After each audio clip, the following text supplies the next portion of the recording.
Labvakar! Kad Vinijs Pūks iespriedās šaurā bezizejā, kur nācās pavadīt veselu nedēļu, tad Trusītis lācim pie dienvidu gala kā ar izmazgāto veļu, bet pie ziemeļa gala Kristofers Robins lasīja garšīgu grāmatu. Tā arī Latvijas valdošās aprindas šobrīd ir iestrēgušas starp 20. gada mierlīgumu, Satversmi un kriminālu likumu no vienas puses un iepriekšējo valdību solījumiem vēlēšanos Maskavā svinēt uzvaras dienu, vēlēšanos parakstīt robežlīgumu un vienlaikus neatteikties no iespējas cīnīties par okupācijas seku atzīšanu un likvidēšanu no otras. Īsi sakot, laikam iznākas starp patiesību un reālu politiku. Lai izkļūtu no alas, Pūkam nācās nedēļu neēst. Vai būs tā, ka arī Latvijai nāksies no kaut kā atteikties? Īpaši ņemot vērā, ka Krievija šodien pavisam saprotami ir atkārtojusi sekojošo, es citēju. Lai pareizi novērtētu situāciju, kas pagājušā gadsimta 30. gadu beigās bija izveidojusies Baltijas valstīs, nevar lietot vārdu okupācija, jo starp PSRS un Baltijas valstīm nebija karstāvokļa un vispār nenotika nekāda karadarbība. Bet armijas ieiešana notika pēc vienošanās un pēc skaidras šo republiku toreizējās valdības piekrišanas, lai arī kā mēs pret šīm valdībām attiektos. Un punkts.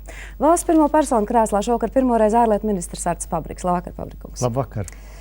Lai atceramies to brīdi gada sākumā, kad prezidents mūs visus pārsteidza diezgan nesagatavots ar lēmumu braukt 9. maijā uz Maskavu, pasludinot, ka tam nav nekāda sakara ar robežlīgumu, ka Latvija nevar atļauties nebūt klāt tur, kur tiek lemti mūsu likteņi. Tagad mēs no Eiropas ārējo attiecību komisāras uzzinām, un es citēšu Letas ziņu, ka neskatoties uz Maskavas šķietamo elastību, Eiropas Savienības un Krievijas vienošanās pakļauta negaidītam riskam Latvijai nākot klajā ar vienpusējo skaidrojošo deklarāciju pie robežlīguma. Šī vienošanās, kā zināms, paredzēta būtiskās jomās - ekonomikā, brīvības, drošības, tieslietu jautājumos, ārējās drošības sfērā. Ko tad mēs apdraudam? Ko zaudētu Eiropas Savienība, nepanākot vienošanos ar Krieviju? Eiropas Savienība īstermiņā zaudētu mīļo mieru, jo lielā mērā, protams, gan dažas aprindas Eiropas Savienības iekšienē, gan arī, protams, Krievijā grib parādīt Latviju un Baltijas valstis kopumā kā tādu nemieru cēlāju, kas īsti paši nezina, ko grib, un kaut kādā veidā traucē šo mīļo mieru, šīs labās attiecības starp vienu pusi un otru pusi. Un tomēr ir runa arī par ekonomiskām lietām. Protams, bet ekonomiskās lietas iet roku rokā ar tiesiskām lietām, ar politiskām lietām. Ja runājam par ekonomiku, tas ir tas pats jautājums par, teiksim, Eiropā jau slaveno gāzes vadu caur Baltijas jūru, kur no vienas puses, teiksim tā, ja mēs jautājam mūsu kolēģiem politiķiem citur Eiropā un prasām, vai tas ir politisks lēmums, tad atbildi ir ne ekonomisks. Bet tajā pašā laikā, protams, ka mēs redzam arī parakstus Hanoverā, piemēram, kur par šo sadarbību kopīgi zem viena papīra parakstās gan Gerhards Šrēders, gan arī Vladimirs Putins. Tad, ja mēs teorētiski pieļaujam iespēju, ka Maskava iespītēs līdz galam un šo mūsu problēmu noliek visai Eiropas Savienībai priekšā, tad Eiropas Savienība varētu būt stipri neapmierināta. Eiropas Savienība nebūs stipri neapmierināta. Tāpēc, ka Eiropas Savienība no vienas puses grib mīļo mieru, bet no otras puses Eiropas Savienība tomēr pietiekami labi saprot Latvijas pozīciju. Un arī tie mūsu skaidrojumi, gan Valdners kundzei, gan Solanas kungam, gan arī bilaterāli vai divpusēji citu valstu pārstāvjiem, lika viennozīmīgi saprast, ka, teiksim, šī diskusija par robežlīgumu ir tehniski vērtējama kā diskusija par robežlīgumu, bet tādā plašākā sfērā tā ir diskusija tieši par šo te paziņojumu, proti, ko šodien atkal Krievijas puse ir izplatījusi, ka okupācija vienkārši nebija, ka 40. gads vienkārši nenotika, vismaz nenotika tā, kā mēs to saprotam. Tā kā patiesībā pēdējā nedēļa, runājot par šo robežu, ir pacēlusi šo okupācijas jautājumu jaunā dimensijā, kurai pa virsu nāk tieši Krievijas paziņojums no vienas puses un Amerikas prezidenta Buša paziņojums no otras puses. Par to visu mēs turpmāk vēl runāsim. Gribētu drusku atgriezties 98. 97. gadā. Atis Lejiņš šogad janvārī teica šādi: neviens neapšauba 20. gada mierlīguma nozīmi, taču robežlīgumā ar Krieviju, kas taps 97. gada oktobrī un gaida parakstīšanu, Latvija atteicās no abrenes. To mums ieteica Eiropas Savienība un NATO, un tāpēc mēs esam pilntiesīgi šo organizāciju dalību valsts. Vai tā ir tiesa, ka biļeti uz šīm abām organizācijām mums maksāja šos 2% Latvijas zemes, un sabiedrotie to Šķēles un krasta valdībām skaidri pateica? Jā un nē, parafējot šo līgumu, lielā mērā daļa ekspertu, vismaz daļa ekspertu, juridisko ekspertu uzskata, ka tika pārkāpts šis mandāts, jo netika veidot šis juridiskais skaidrojums. No vienas puses tika pateikts, ka mums nav teritoriālas pretenzijas, tika arī pateikts tas, ka mēs šo robežlīgumu gribam noslēgt. Tātad tika pausta politiska griba, kas nenoliedzami ir laba lieta. Bet politiskā griba nevar iet tikai ar vienu kāju. Ir jābūt otrai kājai, kas ir konstitucionālisms un tiesiskums. Un par šo otru kāju parafētāji un tie cilvēki, kas tajā laikā pie šī līguma strādāja, nebija tā īsti padomājuši. Un tas ir tas, ar ko mēs saskaramies šodien un pēdējā pusgada laikā. Man tomēr tie sabiedrotie drusku interesē profesors Dikteris Lēbers par trešo valstu pienākumiem gadījumos, kad tiek atzīta suverenitāte zaudējušas valsts kontinuitāte. Raksta šādi: ja trešā valsts, kas atzīst kontinuitāti, vēlas atsaukties uz robežām, kas pastāvējušas citā vēstures laikā, tai savu nostāju ir jāpaziņo. Ja šāda atruna nav izdarīta, tad šai valstī ir tiesības un pat pienākums atturēties no šādu robežu atzīšanas, kas izveidotas pēc suverenitātes zaudēšanas, kā piemēram abrenes pievienošana Krievijai. Vai iznāk tā, ka mūsu sabiedrotāji ir prasījuši no mums solījumus un rīcību, kas ir pretrunā ar starptautiskām tiesībām un normām? Ziniet, mums nav īsti pieejami dokumentāli fakti, protams, kur rietumu puse būtu teikusi, ka, ziniet, tagad, ja jūs gribat Eiropas Savienībā vai NATO, jums ir noteikti abreni jāatdod Krievijai. Tas, ko Eiropas Savienība un NATO grib, viņas grib skaidru robežu. Un tā faktiskā de facto robeža patreiz iet tā, ka abreni atrodas Krievijas pusē. Jautājums ir par to, kā mēs varam šo lietu tiesiski sakārtot, arī ņemot vērā tā paša jurista Lēbera ieteikumus. Un šis tiesiskais sakārtojums netika rasts līdz pēdējiem momentam. Un tas, ko mūsu valdība pēdējā pusgada laikā piedāvāja, balstoties uz plaši pazīstamiem Latvijas un starptautiskiem ekspertiem, ir šo tiesisko sakārtojumu. Jūs jau minējāt to, ka šobrīd ir dažādas versijas. Viena, ka sarunu vadītājs Vovers ir pārkāpis savu dotā mandāta robežas, tolaik ārlietu ministrs Birkaus tikmēr arī publiski raidījumos skaidro, ka viss, kas tika darīts apzināti un ar gudru ziņu, atstājot problēmu risināšanu uz vēlāko laiku.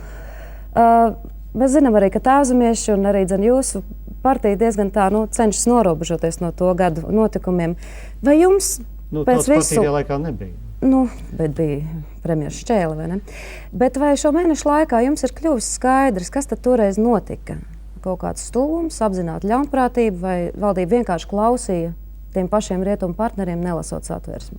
Ziniet, es jau negribu meklēt tagad vainīgos, jo es esmu nostādīts situācijā, kad man nevajag atrast, kurš bija pie kā vainīgs. Man jāsaprot ir iemesli, un man ir jāatrod risinājums, jo tauta, valsts gaida uz valsts interesēm balstīt risinājumu. Skatoties uz šo te, man šķiet, ka iepriekšējie, lēmumu pieņēmēji izgāja skaidri un gaiši no vienas pozīcijas. Mums vajag sasniegt mērķi, iestāties NATO, iestāties Eiropas Savienībā.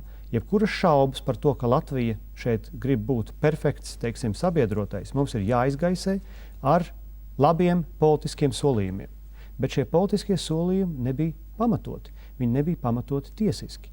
Un, labāk vēlāk nekā nekad. Tagad mums ir jānāk pie šī rezultāta. Jūs, kā ārlietu ministrs, protams, varat teikt, ka jums šobrīd interesē risinājums, bet kā politiķis un pilsonis, vai jums tiešām nešķiet, ka būtu svarīgi noskaidrot, kas tomēr toreiz notika, ka šis reiz varētu būt īstais gadījums un brīdis tiešām vienai parlamentārai izmeklēšanas komisijai? Lai saprastu, vai kāds nav pārdevis Tēvzemi toreiz? Ziniet, es, protams, kā pilsonis daļai varētu jums piekrist, bet kā šodienas politiķim, kas ir atbildīgs par visu šo lietu, kas ir sastrādāta vai kas nav bijusi sastrādāta līdz galam, man jau no tā vieglāk nepaliks, kad es zināšu, kurš ne tajā laikā piezvanīja vai ne tajā laikā no kaut kādiem principiem atkāpās. Man ir svarīgi, lai tas risinājums būtu. Bet jums nešķiet, ka Latvijas valstī tas būtu svarīgi? Es domāju, ka jā, bet vēl svarīgāk ir atrast risinājumu. Vai Ir tā, ka Inētas Ziemeles atzinums par tiesisko situāciju ap šo robežlīgumu bija viens no tiem, kas lika jums strikti nostāties tajā deklarācijas nepieciešamības pozīcijā. Vai ir tā, kā šajā ziņojumā, jeb atzinumā ir rakstīts, ka nav pieejami Krievijas un Latvijas delegācijas sarunu protokoli, kas mums, teiksim, dot iespēju pārbaudīt, kā tikušas definētas un aizstāvētas Latvijas intereses? Redziet, šie protokoli, kas arī tika noslepenoti vai padarīti slepeni, teiksim tā, 97. gada beigu valdības laikā, lielā mērā nesniedz pilnu informāciju. Tātad jūs viņus esat redzējis, lasījis? Es pats esmu gājis arī viņiem cauri, jo mums īsti nav pieejamas tādas, kā saka, minūtes vai pieraksti, ko katrs delegācijas vadītājs domāja, ko runāja, ko apspriedās. Bet viņi šobrīd arī ir atslepenoti? Jā, šie pārējie dokumenti, katram gadījumam... Nē, es domāju, visi dokumenti, arī protokoli, sarunu, manuprāt, jā, pieraksti, es viss. šeit negribu samelot, bet mēs solījām, ka mēs šīs lietas atslepenosim. Ja uz šodien vēl nav, tad rīt droši vien būs. Tā kā tie būs pieejami, jo tur patiesībā šajos dokumentos jau nekā nav. Vismaz tas, ko es skatījos, ko man piedāvāja mūsu, teiksim, arhīvu pārstāvi, neliecina par kaut kādām tādām interesantām diskusijām vai debatēm šī jautājuma sakarā. Tur ir lielā mērā tie protokoli, kas ir parakstīti no abām pusēm, kas patiesībā ir savas informācija. Līdz ar to mums vairāk ir pieejams rezultāts. Mums ir, piemēram, redzama rezolūcija no premjera par to, ka jāpadara šie dokumenti slepeni. Mums ir redzams, ka valdība premjera lūgumam piekrīt. Tādas lietas mums, protams, ir. Mums ir pats līgums, bet es pieļauju, ka liela daļa informācijas būs jāvāc mutiski, un mutiski informācija, protams, laika gaitā izplēnē vai var tikt arī koriģēta. Varbūt vēl jāmeklē. Tieši tā. Vai arī mēs viņu nekad neatradīsim. Bet, protams... Tā jūs pieļaujat, ka kaut kas ir kaut kur pazudis? Redziet, tajā laikā ārlietu ministrijā valdīja arī drusciņ cita sistēma. Un, ja mēs skatāmies, tad, teiksim, tādu pirmo auditu patiesībā par dokumentiem, man liekas, vispār tas ir pirmais audits. Mēs veicām pēdējo mēnešu laikā. Tieši arī šo dokumentu sakarā, mēģinot tikt skaidrībā, kas tad ir noticis. Līdz ar to es gribēju teikt, ka mēs tiešām pēdējā pusgada laikā ārlietu ministrijas darbinieki ir veikuši ļoti rūpīgu darbu. Un tas nav saistīts tikai ar kaut kādu tiesisko analīzi un vērtējumu, kas mums vispār nebija pieejama, bet arī ar šo pašu dokumentu apkopošanu. Vai saskaņā ar satversmi iznāk Abreni joprojām ir Latvijas teritorija? Saskaņā ar satversmi neviens nav šo teritoriju nevienam uzdāvinājis. Un tad iznāk arī tā, ka rādījumā, kas notiek Latvijā, atzina jūsu valsts sekretārs Penkiskungs, ka daļa Latvijas teritorijas joprojām ir okupēta. Redziet, legāli skatoties tas tā ir, bet mums, protams, ir jāskatās de facto. Un jautājums ir, kā mēs varam salikt kopā politisko gribu un politisko vajadzību ar Latvijas valsts interesēm un tiesiskumu. Un uz šo jautājumu, teiksim tā, vienīgā atbilde, ko mums eksperti un augsti stāvoši eksperti piedāvāja, bija vienpusējā deklarācija. Nu jā, un tas tiesiskuma aspekts ietver sevi arī krimināla likumu. Un es šodien noskaidroju, ka ģenerāla prokuratūra ir nodevusi drošības policijas izvērtēšanai Nacionālā spēka savienības vadītāja iesniegumu par jūsu un Vairas Vīķes Freibergas darbību atbilstību krimināla likuma 83. pantam. Šis pants runā par publisku aicinājumu un organizatorisku darbību graut Latvijas Republikas teritoriālo vienotību. Tas ir satversmē neparedzētā veidā atdalīt kādu Latvijas Republikas teritorijas daļu, un par to var dabūt pat 5 gadus cietumsoda. Vai šis aspekts jums bija svarīgs, izlemjot iet pret prezidenti un pakļaut to robežlīgumu parakstīšanu šitādam riskam, aizstāvot vienpusējo deklarāciju? Iespējamā krimināla atbildība. Strautmanis kundze, es nekad neesmu gājis pret prezidentu vai pret kādu citu, bet šeit principā sadūrās divi viedokļi. Kā tas ir agrāk bijis, arī 4. maija deklarācijas laikā, kā mēs vakar dzirdējām, bija divi viedokļi. Viens viedoklis bija, ka mēs esam veca valsts, kas sevi atjauno, otrs ir, ka esam jauna. Konkrētajā gadījumā bija viens viedoklis, kurā, teiksim, mans viedoklis bija un mūsu, teiksim, valdības viedoklis bija, ka politiskiem risinājumiem jābūt tiesiski korektiem, un oponentu viedoklis bija tāds, ka šajā konkrētajā gadījumā politiskā vēlme ir bijusi pausta vismaz 5, 6, 7 gadus, un mēs nevaram ar, teiksim, tā tiesiskiem argumentiem nostāties pret šo politisko solījumu. Tas mans jautājums arī bija tas tajā jūsu personīgajā, ļoti striktajā nostājā, vai bija Kāda loma tam skaidrs, ka šobrīd jūs neviens netiesātu, bet teiksim, ka nākamās paaudzes varētu pateikt, ka jūs izdarījāt kriminālu kaut ko? Strautmanis kundze, vai jūs apzināti gribat pārkāpt likumu? Nē, es negribu. Tad es domāju, jautājums ir atbildēts. Kāpēc jums šķiet, vai kas jūs pārliecina par to, ka uzrakstot vienu papīru, proti šo deklarāciju, kas deklarē, ka robežlīgums neatņem Latvijai 20. gada miera līgumā noteiktās tiesības, un no otras puses skaļi un pārliecinoši apgalvojot, ka Latvija neizvirza teritoriālās pretenzijas Krievijai un ka Krievijai deklarācija nav saistoša, ka jūs atrisinātu problēmu ar Satversmi? Redziet, varbūt ka šis risinājums nav perfekts, bet šis risinājums bija uz šo mirkli vienīgais mums pieaicināto juridisko ekspertu risinājums, sekojot mūsu politiskajiem uzstādījumam. Jo mēs patiesi gribējām izpildīt šo politisko solījumu, parakstīt ar Krieviju robežlīgumu. Bet mēs to gribējām darīt korekti. Un mēs jautājām, kā to izdarīt.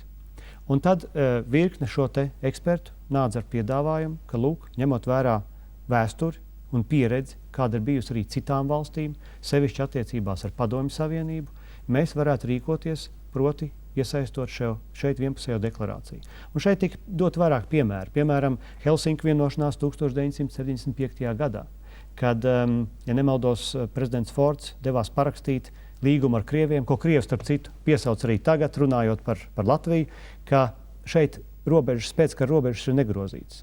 Un Henrijs Fords pirms došanās uz Helsinkiem arī bija sāicinājis baltiešus, kur viņš teica, tas nenozīmē, ka mēs atzīstam Baltijas valstu okupāciju. Tātad arī it kā zinām pretrunu šeit ir ietverta. Tālāk, ko mums eksperti piedāvāja, bija piemērs ar Adenaueru līgumu ar Krieviju 1955. gadā, kad vienpusējā deklarācija, noslēdzot līgumu ar Krieviem, patiesībā tika iesniegta Krievu ministrijā apmēram minūtes 15 pret parakstu, un to izdarīja šoferis. Līdzīga situācija bija Vācijai ar poļiem 70. gadā. Tātad mūsu motivācija bija tāda, ja mēs uzskatām, ka Krievijai patiesi ir politiskā griba parakstīt robežu ar Latviju, tad vienpusēja deklarācija nebūs tas akmentiņš, uz kur šī griba kritīs. Jā, bet mums jautājums ir par to saskaņu ar Satversmi. Juristu viedoklis bija, ka, teiksim, nosūtot šo līgumu uz Satversmes tiesu, gan, teiksim, amatpersonu izteikumu, gan arī vienpusējā deklarācija ir vērā ņemams fakts. Jūs stāstījāt, ka esat Krievijas vēstniekam skaidrojis, ka parakstot robežlīgumu ar deklarāciju, mēs atsakamies no teritoriālām, nevis tiesiskām pretenzijām. Paskaidrojiet, lūdzu, kādas tad tiesiskās pretenzijas jūs gatavojaties uzturēt, ja Latvija gatavojas uzturēt, akceptējot pretiesisku teritorijas okupāciju? Redziet, tas galvenais, es domāju, ka varbūt mēs nemaz nebūtu nonākuši līdz šādai deklarācijai, ja Krievijas puse būtu atzinusi okupāciju. Tas numur viens. Otrām kārtām, tad būtu pretrunā ar Satversmi. Es domāju, ka, ja šī okupācija tiktu atzīta, tad mēs droši vien spētu panākt virkni citu vienošanos arī. Bet otra lieta, kur mēs varam runāt tīri tiesiski, ir tas, ka, teiksim, kā arī šie juristi saka, viņi saka, ziniet, ar deklarāciju mēs pasakām, ka šī teritorija tiesiski ir mūsu. Viņi atrodas jūsu pusē. Tātad mēs varam izvirzīt tiesiskas pretenzijas ar šo teritoriju. Jā, jo ir arī privāta īpašuma. Jautājums, ko darīt, piemēram, privāta īpašumiem. Un lielā mērā es pat teiktu, ka šīs deklarācijas un līguma aspekts ir salīdzināms arī ar tā saucamā minoritāšu konvenciju. Jo arī minoritāšu konvencijā, lūk, mēs taču Latvijā attiecinām visas mazākuma tautību tiesības arī uz padomju laika imigrantiem.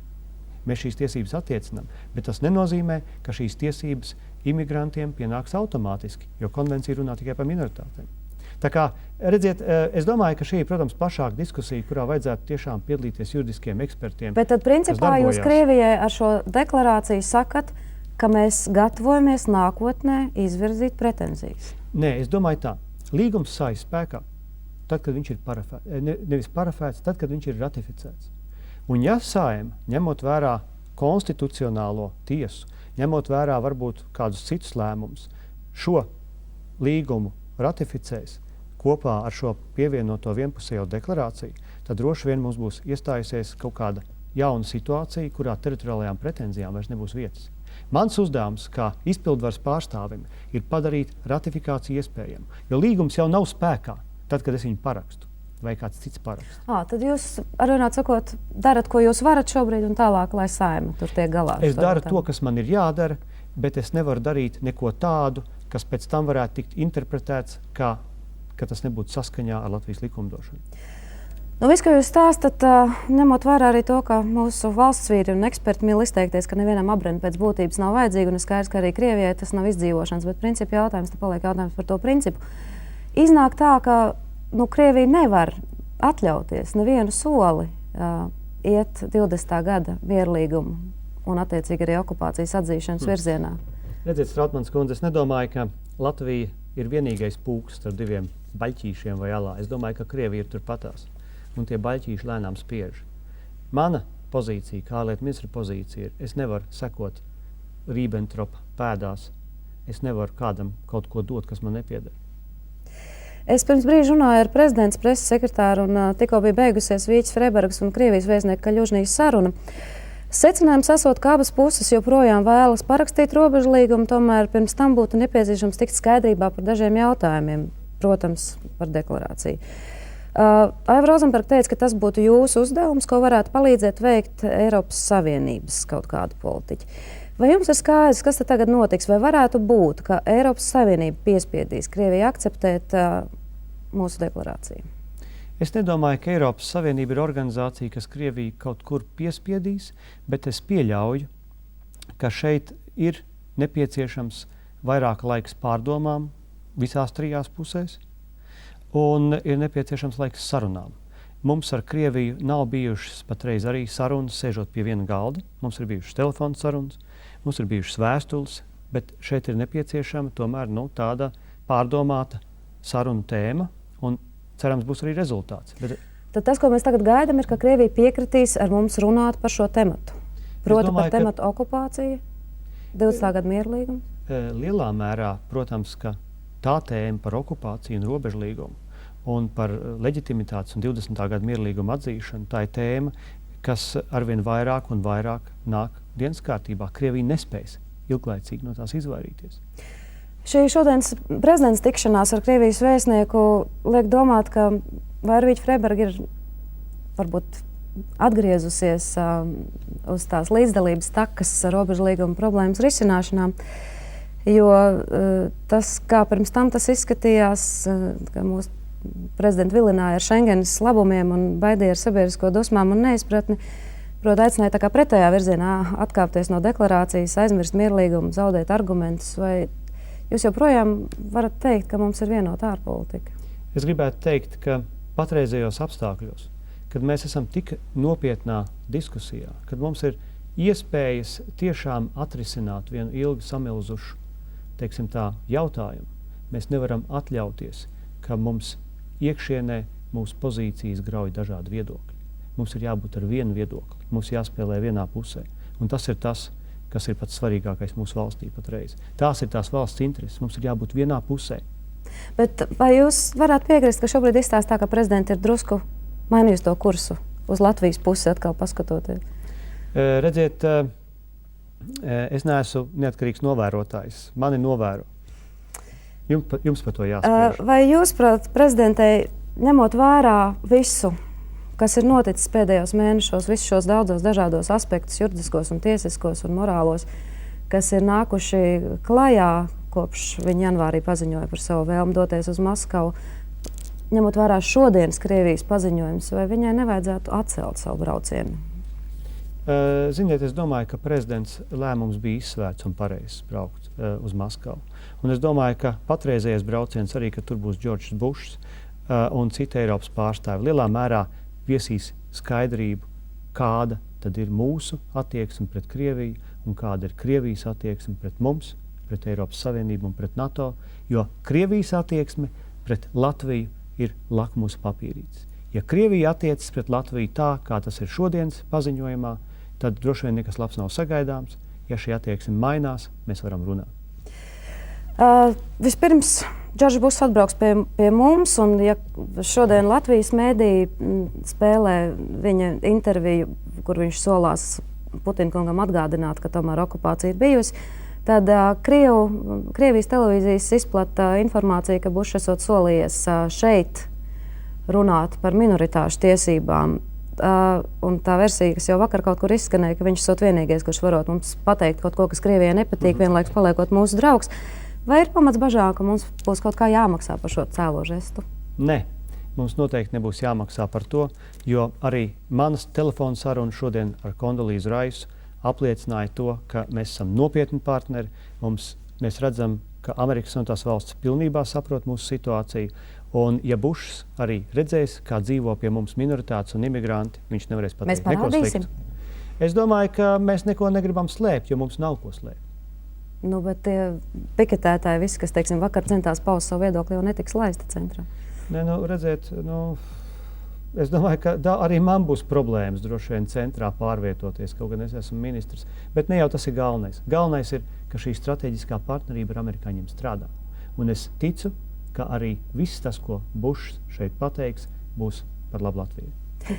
Cerot, ka jūsu prognozes piepildīsies katrā gadījumā gan par attiecībām ar Krieviju, gan par Buškunga pienesumu šeit, mēs varēsim pārliecināties jau tuvākās nedēļas laikā, kas neapšaubām būs ārkārtīgi interesanti. Es šovakar saku paldies Pabrikungam, paldies jums, ka skatījāties. Uz redzēšanos!